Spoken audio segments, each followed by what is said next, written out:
आज आपण blouse cutting करणार आहोत सोप्या पद्धतीने। तर चला तर मग सुरुवात करूया। सगळ्यात अगोदर आपण 2 पदरी ब्लाऊज करून घेतलेला आहे। बंद बाजू आपल्याकडे आणि ओपन बाजू पलीकडे ठेवायची। त्यानंतर बंद बाजूला आपण सगळ्यात अगोदर उंची घेतलेली आहे। उंची इथं मी 13.5 आहे तर 14.5 घेतली। त्यानंतर गळा मी 2.5 इंच ठेवलेला आहे आणि शोल्डर मी 5.5 इंच आणि अर्धा इंच शिलाईसाठी घेतलेला आहे। त्यानंतर मी मुंडा घेतलेला आहे 6 इंच आणि मुंड्याच्या नंतर आपण छातीचा चौथा भाग घेणार आहोत। छाती आहे 38 तर चौथा भाग आहे 9.5 इंच आणि शिलाईसाठी 1 इंच किंवा 1.5 इंच तुम्ही मार्जिन ठेवू शकता। तर इथं मी 1.25 इंच मार्जिन ठेवलेला आहे। कंबर आहे आपली 32 तर 32चा चौथा 8 आणि त्यानंतर आपण 1 इंच डॉटसाठी घेऊन शिलाईसाठी मार्जिन सोडलेला आहे। तर मुंड्याच्या बाजूला आपण 1 इंच बाहेरच्या बाजूनी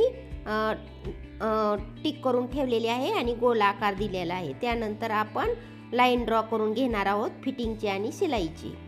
त्यानंतर गळा तुम्ही तुमच्या आवडीने घेऊ शकता। इथं मी 8 इंच गळा घेतलेला आहे। पावणे तीन आतल्या बाजूला घेऊन मी लाईन ड्रॉ करीत आहे आणि अर्धा इंच अलीकडच्या बाजूला घेऊन आपण गोल आकार देणार आहोत। त्यानंतर मी मागील भाग कटिंग करून घेते। तर तुम्ही स्किप न करता पहा म्हणजे लक्षात येईल। तर आता इथं मागचा भाग कटिंग करून झालेला आहे आणि त्यानंतर आपण फिटिंगसाठी एक डॉट मारणार आहोत वरच्या बाजूला आणि एक खालच्या बाजूला। तर आता इथं कमरेच्या साईडला आपण अर्धा इंचापेक्षा थोडंसं कमी गोल आकार देऊन कटिंग करून घेणार आहोत आणि त्यानंतर शिलाईचा मार्जिन सोडून दोन्हीचा मध्य काढून आपण डॉटसाठी एक टक्ससाठी एक डॉट मारून घेत आहोत आणि त्यानंतर आपण पुढच्या भागासाठी आपण पुढे जो गळ्याचा 2.5 इंच सोडलेला होता तो भाग फोल्ड करून आपण जसा आहे तसा पुढच्या भागासाठी आपण ड्रॉ करून घेतोय आणि अर्धा इंच वाढवते मी। ते ब्रेस पट्टीसाठी तो शिलाई मार्जिनसाठी अर्धा इंच वाढवावा लागतो आणि हा पुढचा भाग जसा आहे तसा फक्त अर्धा इंच वाढवायचा आणि गळा इथं मी पुढचा 6 इंच घेते। 1 इंच आपण वरती टिक करणार आहोत।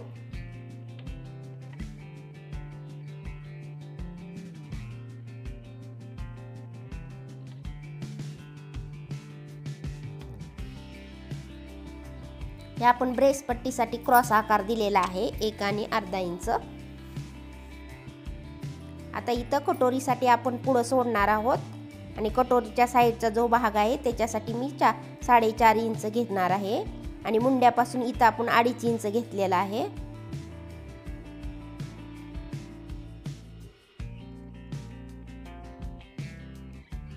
तर आता हा झाला पुढचा भाग पण मी कटिंग करून घेते।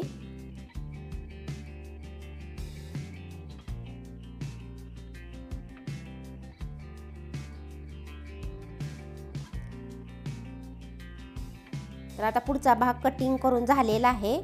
तर आता आपण हा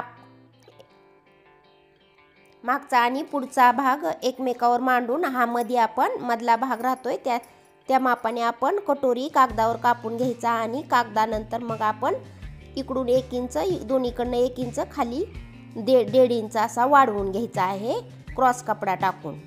तर आता ती मी ऑलरेडी कट करून ठेवलेला होता। तर आता आपण बाही कट करणार आहोत। तर बाही 6 इंच आहे तर आपण त्यात 2 इंच दुमडपट्टी आणि शिलाईसाठी एक्स्ट्रा वाढवलेला आहे आणि बाहीची घडी 9 इंच टाकायची। माझ्याकडे थोडंसं कापड कमी पडल्यामुळे मी इथं जॉईंट मारणार आहे। पाठीमागच्या बाजूला जॉईंट मारायचा आणि 3 इंच खाली ठेवायचं सोडायचं। ओपन बाजूनी बंद बाजू आपल्याकडे ठेवायची बाहीची पण आणि 1.25 इंच मार्जिन सोडून आपण तिथून सरळ उंचीची आणि खाली 3 इंच घेतलंय तिथून लाईन ड्रॉ करायची आणि वरती अर्धा इंच आणि खाली अर्धा इंच देऊन नरमच्छ कट द्यायचा। वरचा आहे पाठीमागच्या बाजूला आणि पुढचा आहे आतला आहे तो पुढच्या बाजूला.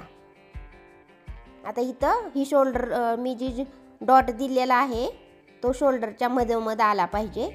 आता ही मच्छकट पुढच्या बाजूला.